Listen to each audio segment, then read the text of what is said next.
artist, si Varda. Siya yung unang nag-spill sa akin ng character ko. Talagang, sure ka? Ayaw ko pong maniwala kasi clueless talaga ako, to be honest. Ang alam ko lang, mami ako ni Donnie. Yun na alam ko, hindi ko alam na ganito pala ka challenging si Annie Mariano.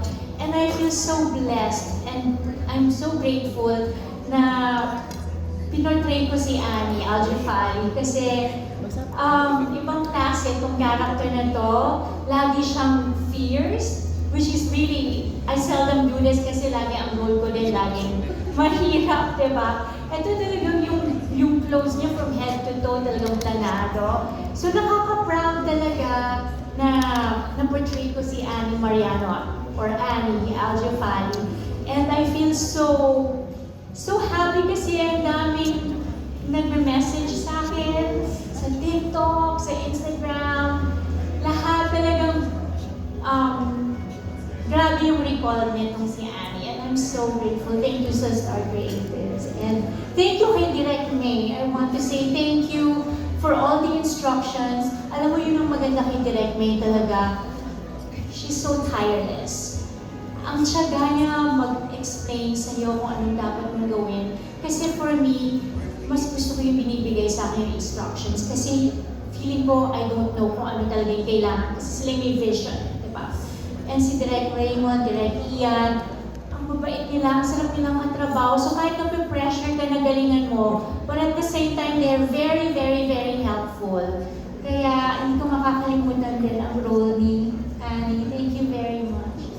Ay, speaking of si Ina, every time kasi, nababasa ko sa Twitter din, na every time na i-eksena kay ni Donnie, talagang umaano yung mga puso namin lahat. Kasi parang everyone's asking, kailan ba lalamon yung puso ni Donnie? So, and actually, si Ina, na-remind lang ako, if you can remember, you did this and Cat and James for, di ba? Yung mga eksena ni Donnie, na-remind din ako yung eksena ni Joshua na nagpaanig sa puso. So, but can I just ask ng Donnie and you, kung paano yun? I mean, how do you talk about it? How do you deal with it? And of course, kanina nabanggit nila na you see your son in him. Parang, ano pa yung paano yung every time you talk? Si Direct May kasi, talagang behind pa lang, bago pa lang mag-take, tinatawag niya how to help Donnie. Kasi minsan nauubusan ka rin eh, lalo na silang dami ang eksena na umiiyak with Caroline. So, tinatawag niya ako just to hold his hand. Nagtutulungan kami. Tapos ako din, pag feeling ni Direct May, kailangan ko ng tulong ni Donnie, lalapit siya sa akin. We just, feel each other's energy. Kaya pag napanood niyo yung mga eksena namin, very raw talaga, very authentic. Hindi talaga siya forced. And kasi siya namin, kasi din ni Donnie, na pwede ko bang sabihin na very close ka sa mami mo. So nung tinanong ko siya, Mama's boy ka ba? Ang sagot niya talaga, nakakatuwa yung sagot niya. Yung talagang walang hesitation. Tapos ako naman, sobrang close ako sa boy ko. Kaya yung chemistry namin, very, very real. And I wish na marami kami eksena, pero who knows sa susunod na proyekto, di ba? Yes, Donnie. And ito, gabi kasi mga eksena mo, people are asking, kailan ba mo pa matatanggap uli yung mami mo? So, and how does yung dynamics with Miss Ina, how do you describe it? Napanood mo na ba yung last? Yung medyo lumabot ka na. Medyo Ay, di ba?